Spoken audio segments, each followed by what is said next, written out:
Hi, everyone, and welcome back to Radical Love with Ains and Lex. I'm Ains. And I'm Lex. And today we are doing an episode talking about, our experiences with homelessness in our cities, how we go about maybe giving them money, food, just everything, while still trying to serve the Lord and bring our faith into it. Yeah, I feel like it's like a hyper specific episode, but I feel like this is a fairly common problem that like homelessness is so common, especially in bigger cities, and you see a lot of it, you encounter it a lot. And I think it's difficult to know what to do, and everyone has a different like philosophy on it. But I think especially as Christians, it can be kind of difficult to navigate. So we'll be sharing our thoughts today, as we always do. Of course. And like we always do, Rosebud Thorn. Ains, do you want to start? Sure. So rose, guys, so many roses to be had. Aww. Well, like when I went to Disney and Universal with my dad, that was a blast. That was so fun. It was crazy full. So we did all 4 Disney parks and Universal Studios in 3 days. Wow. So we did like Magic Kingdom in the morning, Epcot in the afternoon, Animal Kingdom the next morning, Hollywood Studios that afternoon/night, and then Universal for 1 day. And it was so fun. Like Harry Potter World at Universal obviously was super, I'm into it. Super fun, super cool. At all of the parks, like the attention to detail is insane. My dad was like, this is what you get when you put a ton of creative people around one table, give them unlimited funds and unlimited place. Like they can make beautiful things. I was like, this is crazy. Like everything was so like the attention to detail and totally immersive. It was so cool. Did you get butterbeer even though you don't like it? Yes, I did. It was better than what I've made at home. So I made butterbeer at home and I was like, not my fave. But the stuff at Harry Potter World was really good. Okay, good. I was also thirsty and it was like really hot out. So that may have played a part. But major rose from it. This is for anyone who like goes to Disney a lot or has been on this ride or is a fan of the movie Avatar, which if you haven't seen it, I'm not talking about Avatar with like Aang, like the Nickelodeon show. I'm talking about Avatar the movie with like the blue people. So good of a movie. That's definitely not grammatically correct. But anyways, it's so good. And they had a ride in Animal Kingdom, which in case anyone was wondering, which you're not, but I'm giving it to you anyway. My favorite park by far. So good. But they have this ride where you like ride a banshee, which is like a large dinosaur-esque bird from the movie, and it's 4D. So 4D rides were very common, where like you'd put on the glasses and then you'd sit down in some sort of chair and you wouldn't physically move a lot, but you would like move up and down and left and right and forward and backward and stuff. And this ride was so immersive. It was insane. So you could feel the banshee breathing underneath you, and you were like, they had support. So instead of just sitting in it, you're like pressed up against the front, like you're really riding it. It was crazy beautiful. Yeah. Like the images, the graphics were insane, so vivid, so beautiful. I can't even put it into words. And it smelled different. Like you'd go into a different space, like riding this banshee, and it would smell different, and you would swoop down and go all around, and it's 3D. So you really feel like you're doing it. It would splash you with water when you like went through water. It was not even kidding you, like the most beautiful thing I've ever seen, the most amazing thing I've ever done. I cried during it. Like it was so amazing that I was like crying. And then I felt like that's kind of embarrassing. Like, why am I crying at this Disney ride? But then I watched a YouTube video last night and looked at the comments, and all the comments were people saying like it was the most amazing thing they've ever done. It was so immersive and that they like cry every time. So it made me feel validated. Yeah, there you go. But it was so good. So if anyone's planning on going to Disney anytime soon, or if you're not, but want to hit up Animal Kingdom exclusively for that ride, I recommend. Do it. It was just so great. And then also today, I'm shouting out my friend Maddie. We got lunch today. And we had sushi, and it was so good. And I got my hair done. So thanks, Joe. Doing my hair. Everyone watching on YouTube, you get to see it. It looks pretty. Yeah. So overall, just been a really good break. I actually also like took a break and didn't check my email when I was at Disney, which is like Oh, pretty so revolutionary good. for me. I'm an email addict. So not answering emails, like I had so many unopened emails and it gave me stress, but I did it anyways for rejuvenation. My thorn, I would say that this break has gone by kind of quickly, which is sad. But other than that, like really no thorns. It's been really nice. Like my dad and I didn't really argue at all, which is very convenient since we had like very full days and we were tired. So I'm really glad that we didn't fight because that would have made it a lot worse. So not any major thorns, just which wasn't coming to an end. And then Bud, I am kind of excited to get back to school though, Wow. especially because last week was so crazy with exams and everything that I feel like now not having studying to do is going to make it seem like my workload's so much lighter. Yeah, It's just going to feel like way better. So always fun to return. I agree. That's good. You've been living the life on spring break. I'm jealous. But my rose for the week is probably that I guess there's like two sides to it. So it was great to be with my dogs. Like they were like way more attached to me than they normally are. Like that sounds Love so that. weird. But Love it. like obviously Nash is always like attached at my hip because he's my dog, but Ace normally just like minds his own business, but he was like always by me, which is really sweet.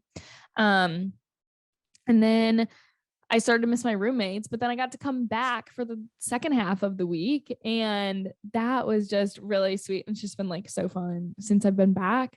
So that was really good.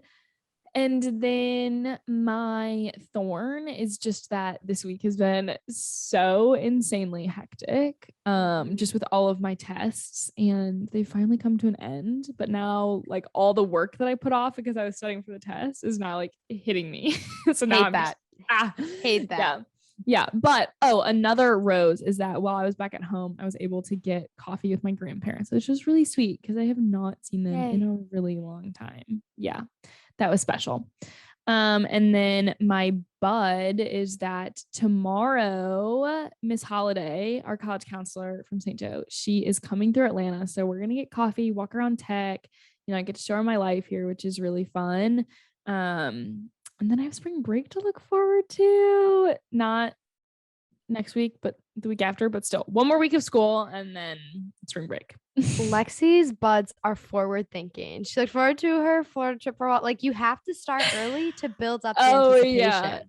Oh yeah. I mean, again, the continual bud of like the summer in St. Louis with Ames, like hello. But I can't say that every week because there's we gotta have like current things too. It's good. It's good. Right.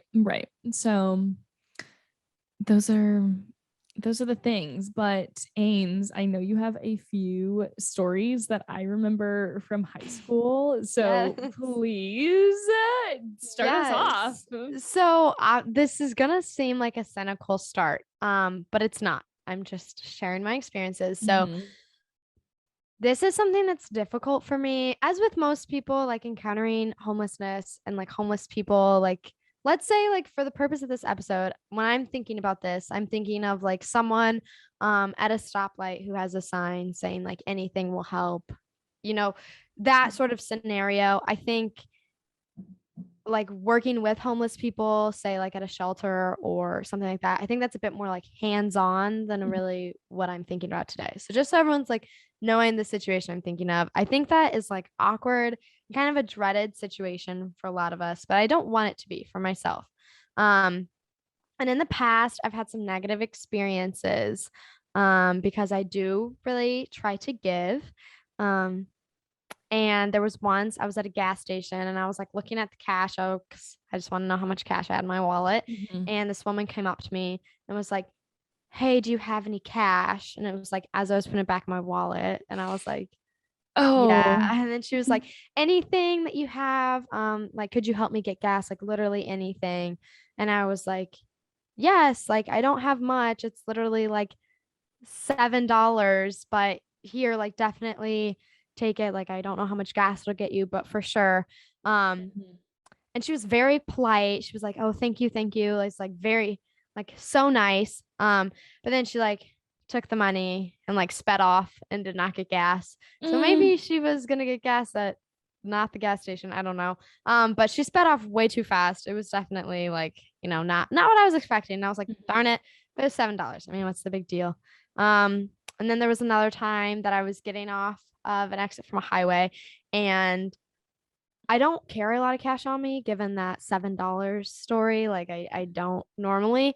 But I would always bring my lunch to school in like a brown paper bag. And it was chicken in a bag. Okay, this is like This total always throwback happens. for anyone. For anyone was with us in high school, I had chicken in a bag, Clementine cheeses literally every day without fail. But I saw someone like at that exit who like there's a lot of times people at that exit, but there's someone different. And I was like, I don't have any money, but like, here's my lunch. And they were like, oh, okay. And I was like, I don't know, like what they would want. Anyways, I came down the exit the next day because that's how I got to school. And the brown paper bag was sitting like right where they had put it the day before. And since it was still sitting there, like it wasn't empty. It wasn't like they'd like taken the food. Otherwise, it would have like floated away in the wind. So, although neither of those stories are incredibly like bad, like there was no harm, no foul. I mean, I could have eaten my lunch. I could have had $7, but like it didn't really affect me at all. I think they would have had like a bigger effect that would make me kind of jaded and be like, oh, well, like I give to these people and like time and time again, like these bad things happen, or like they don't use this like kind of generosity in the way that like they said they would or whatever. But something that people have always told me about myself that I really want to continue with my life is that I have like a big heart, and definitely that's something that I want to be like known for. And I'll tell like my mom, oh, I would come home after school and be like, oh, mom, like I gave this woman like money at the gas station, then she just drove away and didn't get any gas. And my mom would be like, wait, I don't want you to like get cynical. Like I don't want you to be like a different person because of something like that. And I know it sounds kind of dramatic, like it's not going to change who I am fundamentally or whatever, but I think sometimes people can get more cynical in these situations. And I've realized I don't want to be that way. And like, I don't want to be the type of person to judge and be like, oh, why are they homeless? Like, are they probably like addicted or they couldn't hold a job? Because sometimes the conversations people have around homeless individuals can get like very judgy, very quickly, very critical of someone you don't even know the story of. And it's like, oh, they're going to spend it on drugs and alcohol, or like if you do anything, like it's almost like they're not like worthy of generosity. And like, that's something that I would love if like all of us radical love, community could kind of switch the narrative on, is because we're going to talk about later, like doesn't necessarily need to be like giving money if you're trying to help someone, but like if someone is suffering from addiction or if they are struggling to hold the job, like those people are going to need a stranger's love more than anyone else. Like I love when a stranger is nice to me, but like I'm also doing fine in life, and I don't like that's not going to totally perhaps like change me or like help me a lot. It'll help me a little. Like, I don't need as much. And I just think that it can get like pretty judgmental pretty quick. And that's like, even with those stories, even though they're not that bad, I just don't want to allow them to make me think differently of these people. No, I agree. And like the story that I'm going to share first, like you said, Ains, like we're setting the stage with these bad stories, but like not all of it is bad. And like the reason why we're sharing these is because like we've learned from these experiences and like how we feel like we can best help our community moving forward. So like being in Atlanta, I've really realized like how much of a problem homelessness has become. And it's so sad because I consistently see the same people on the streets day to day, week to week. And there was this one man that I've seen a lot, and I really wanted to do something to help him, and like told my mom that, and I told my aunt that. And then I heard a story about him like being really aggressive and touchy to this girl like right outside of the business school, and like that really freaked me out. And then so like that's just one of those things where it was like I was trying to open my heart to being more open to helping the homeless, But then like my walls went back up, like as a girl in the city, walking by myself, living by myself. I just got nervous again. And then I saw him probably a week later, and I was still technically on Georgia Tech property, but I'm like walking, and I looked inside the Waffle House. Again, nothing good happens in a Waffle House. I'm just gonna put that out there. I walked in and like we made eye contact, and then all of a sudden like I kept walking, and like he walked out behind me and like started like yelling things at me, and I was like, oh my gosh. And like I just like didn't even look back. Like I just like kept walking. But I know that like stories like that are one in a million. And, like his intentions of like saying stuff to me or like to this other girl, I know that they weren't bad. Like I know that he comes from like, I know there's some sort of PTSD and things like that. So it's like his intentions aren't bad. Like this is just like what he's going through. But I do know that like as Christians, we're called to serve and like help in whatever way that we can. And by, me putting my walls up, like obviously there's some sort of, protection I need for myself, but also like I need to be more open and understand that like everyone has a story, and like, you got to give them a chance. And I've heard about really good stories. And there was one time more recently when I was in the grocery store, and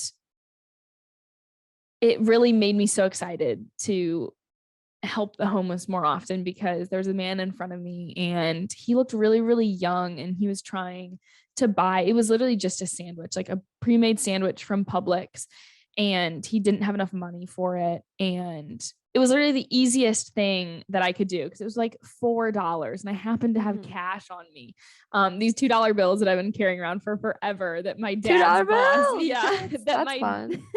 It was really fun, and like I've been holding on to them. Like I don't know why. Like they're $2 bills. I'm sorry, they're never going to become valuable. This is really funny because I actually have a $2 bill. Are you serious? Right now, that's so funny. I just like kept carrying them around because I was like, maybe they will be. But he just like looked young, and he was like, I haven't eaten anything all day. And, so I paid for his sandwich, and he was so thankful and so appreciative. And it was just really sweet because I was like, that is something where like those $4 were not going to mean anything to me, but they meant everything to him. And like, if I just open my heart up to the next person that I see on the street that's like asking me, like I could again help someone. Whereas if I'm like close my heart off completely, then like that's not right of me to do that. Like if it's a safe situation, like I need to do it because that's what we're supposed to do, and like that's what we're taught. And it's hypocritical of me to like walk around as a Christian, but then only be nice to the people that I deem are valuable enough to like be nice to. Preach, sister. Yeah. That first story, I mean, it is scary though. And like that's the hard part, is whatever stance you're going to have on these situations, you're going to be able to find evidence to support it.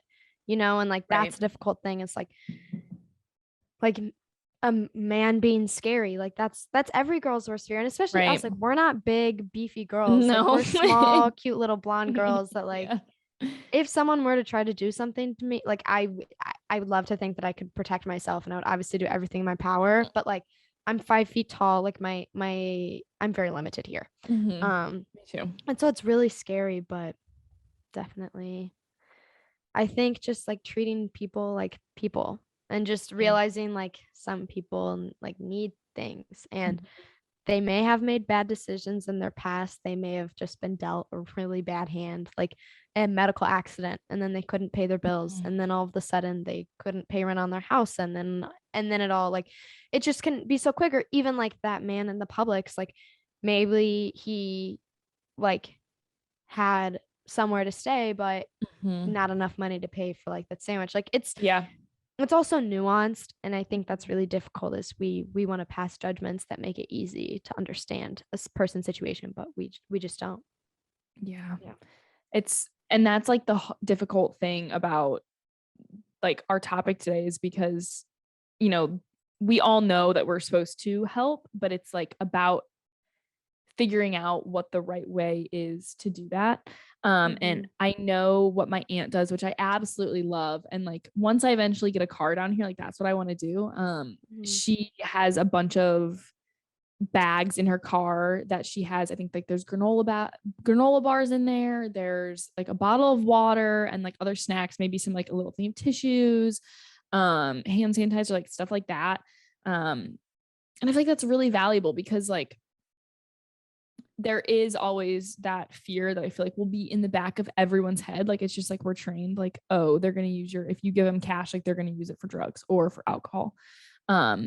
So if that is something that you don't want to do, like having a bag of food that you can give to someone, because Ains's story of the guy not accepting the food is like 1 in a million. Also, chicken in a bag, Cheez-Its, and I don't know how you could reject that. I mean, I would take it. Yeah, no, 100%. I think too, like this is one that I think people forget, but like feminine care products are really expensive. So like tampons and pads, like it is shocking the amount of like girls and women who go without proper like hygiene products. Like they just use like toilet paper and stuff because it's like an extra expense that can't be afforded. And so yeah, it doesn't always need to be like money that you give. Like also a conversation. Like a conversation Amen when someone to that. is like getting ignored and it's just like their presence is not welcomed entirely, like being with someone, perhaps like I don't know, like talking to them like they're a normal person, maybe keeping in touch if there's a way to, like those things are really difficult, but it can really be huge. And just little things, because it's not our job to do everything. Like maybe you're going to do this for someone and they don't care, they won't really like the fact that you're talking to them, they don't like their granola bar, like maybe that's the case. But I think like the intention, like I can only control my intention and what I do, not how it's received. But like if my intention is to love and to give, like I think that's what we're called to. No, I like ditto to that, because I heard that a few months ago, and it stuck with me. Like, acknowledge them like because they are just like you. Like, their story is different, but they are humans. They have the same value, the same worth. So just like if you can't give anything, like at least smile. Like you don't even have to say like hi, but like if you look them directly in the eyes and just like acknowledge them for their presence and for being them, like that goes a long way too. Give someone like Huge mental encouragement for the day. It's necessary.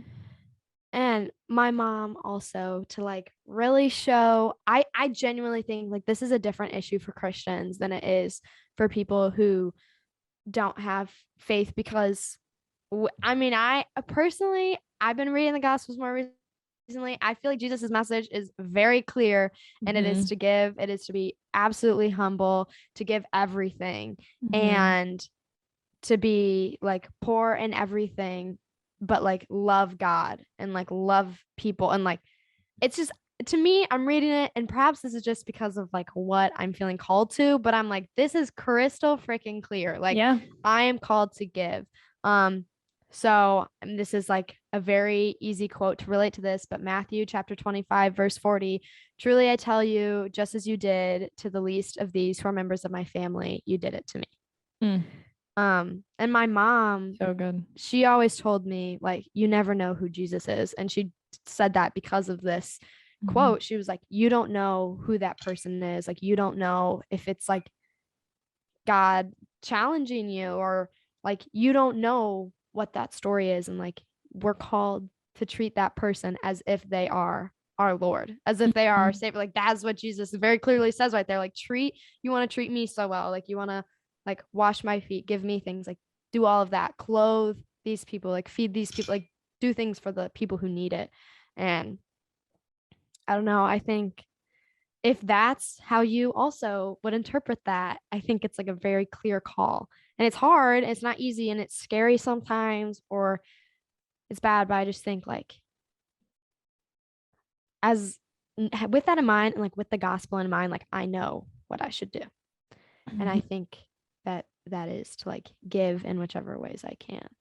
No, I agree. And that verse is like perfect, and perfect for this episode, just because, yeah, like Jesus is everywhere, and like we all make up the body of Christ. So if we treat one member bad, like takes everyone down. It's also like a really stupid parallel, but the show Undercover Boss. Do you know that show? Yes. Yes. Undercover Boss is actually really entertaining. Yeah, so for people that don't know, it's where like the head of a company will like disguise himself as just like a normal person, and he'll go into like certain store locations to see like what's going on, because obviously if the boss shows up as the boss, everyone, I would think, is going to be on their best behavior, going to give that person the best of service, all of those things. But just treating everyone as if they were the boss, just like the verse says, like treating everyone as if they're Jesus, like it's important. Mm-hmm. Undercover, honestly, low-key a great good show. example. Undercover Boss is really sweet too. Like I don't remember the guy's name, but there was one episode that the boss came in and was like working at a wing stop. Not a wing stop, a wing place. Wing stop is like a certain location. I don't think it was Okay. Not actually Wingstops. Wingstop. It was just like a Okay. wing place. Okay. But the worker was saying like how he had so many jobs because the pay was pretty bad. But he was like the nicest guy in the Wow. whole world, was like so friendly. And the boss was like really upset afterwards. I don't know if he did anything, but on the show, he seemed pretty upset that this worker was like not getting treated very well in his own place, his own business. So yeah, I think that's big. I think all of it, it's just kind of hard, but for me, what we said in the Valentine's Day episode, like how you feel it, like I really do believe that like your conscience has very, like it'll tell you, if you feel good about something, you'll feel really good. If you feel bad about something, you'll feel bad. And there are some things that are in the middle. Like for me personally, whenever I like drive past a homeless person, or like walk past and like scurry past and I don't do anything, like I feel really guilty. Yeah. And I think I mean, obviously I don't like feeling guilty. But I really think like trusting that feeling and acting different. Because when I do give to people, I feel like good on me. And like obviously feeling good about yourself isn't like, I guess, the best reason to do something, but hey, that's better than feeling guilty, right? So Yeah. so I think really like, and when I am not giving to someone in need, I feel guilty. I think like I should take that as a sign.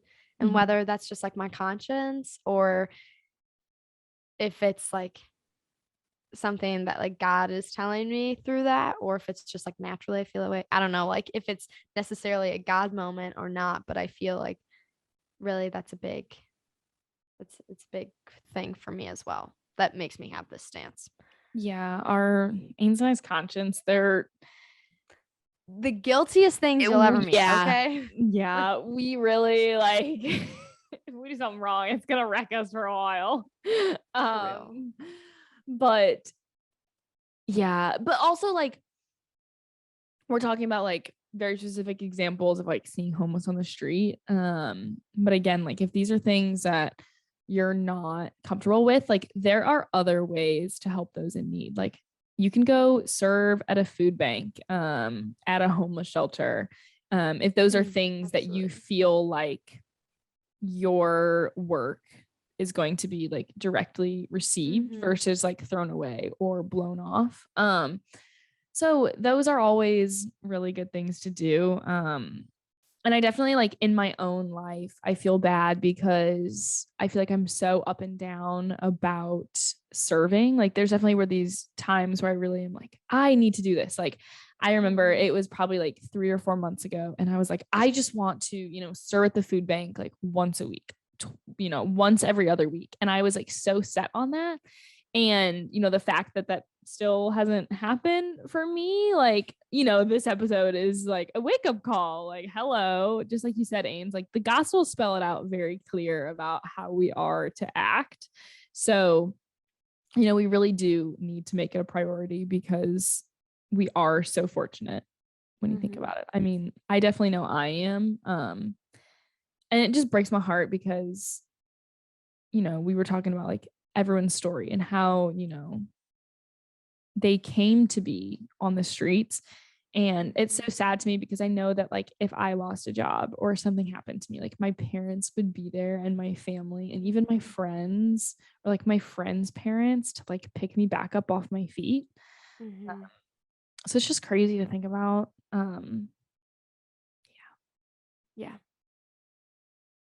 absolutely. I definitely know what you're saying. Like, I never worry about me potentially being homeless or being in a state where like I'm in poverty. Like, that's never something I'm worried Right. about. It's like, am I going to be a lawyer, a corporate lawyer, and make a lot of money, or am I going to make less money? And it's just kind of, it is crazy how a lot of this, I'm really lucky. Like our parents worked really hard and we're really lucky, but it is kind of crazy how some of this starts before you're even born. Yeah, it is crazy. And like, I don't know, as we start to give, because this is like putting a little fire into me, like I really need to get on it. And I think the beauty of going to a Catholic school, like, yes, we were forced to have service hours, but like forcing us to get, not just like do it for the homeless, but like to get in the habit of giving. And even my parents, with tithing, when my brother and I used to have our modeling jobs, they would make us take out a certain portion to give to church. And that was such a good practice that they instilled in me. And I don't know, it's something that I want to continue. And this is really making me self-conscious about the things that I haven't done. Oh my gosh, no, don't feel bad. Because there's also, I like you know. kind of mentioned, there's tons of ways to give. Like Yeah. we talked about very literal giving in the sense of like money or food or need, like some sort of like material thing or conversation. But I like kind of put that in the same category, like literally give. But then also there's a lot of people who don't do a lot of service, but they give to charities. Or That's there's true. Yeah. people who use like, hey, we don't like homelessness. Like, let's try to like actually change it, not just for those individuals, but there are people who use like their power, their influence, their connections to work at these things like from a more like systematic standpoint. And all of that is obviously very valid. I mean, everyone has a different call. That's and true. That's true. I personally feel very called to like recently, I mean, very much I've been feeling called to like living a very simple life in the future, which as you can see from the fact I go to like a nice school and I have this beautiful room behind me, like that's really scary to think about because I've grown up like never worrying about money. But like I feel personally like I'm really called to give and to like physically give all of myself, like work in like a nonprofit and like do everything to be focused on that. And that's like not gonna work for everyone. Like someone has to do the other jobs, right? Like That's not true. everyone Yeah. can be that way. So I think just like don't feel self-conscious, obviously. But like everyone, like we talked about like our personal philosophies and like our callings and like our interpretations of the gospels. And I think hopefully like this episode will spark thoughts for everyone and like encourage all of us to be better in whichever way we need to be. But that's just that's my 2 cents. No, you are right, because it does take all of our gifts, to make a difference. So you're right. We always do talk on here about like, not devalidating all of the little things that we do. Because truthfully, like your smile to someone on the street that's had a bad day, like that is way better than nothing. Like way, way, way better than nothing. That's huge. Something's better than nothing. That I think should be like our biggest takeaway here is like only God can judge you. That's true. Yeah. And something's better than nothing. That's really good. And when you said only God can judge you, that was literally part of I'm doing a Bible study with my aunt, and that was like one of the main themes yesterday. Everything is coming full circle, as it always does. It always does. It always does. And why is that? The big man upstairs. Big. Yeah. No, that's how you know it's real. Oh my goodness. I love it. Well, Ains, do you have anything else to add to this episode? Not really. Honestly, actually, I lied when I said those other words summed it up. This is what really sums it up. Radical love. Hey, Radical love, everyone. That's what we have to practice. Honestly, that's our 100%. Call. Just our podcast, period. that was so funny. Your face, you were like, what? I was like, she did not know what was coming.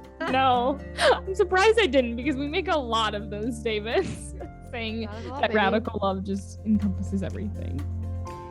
I do indeed. Oh my gosh, I love it. Well, with that, treat everyone the same with radical love. And tune in next week. Next Saturday, we'll have another good topic. Give us suggestions. We're always here for them. And thank you for your support. Bye, y'all. Bye.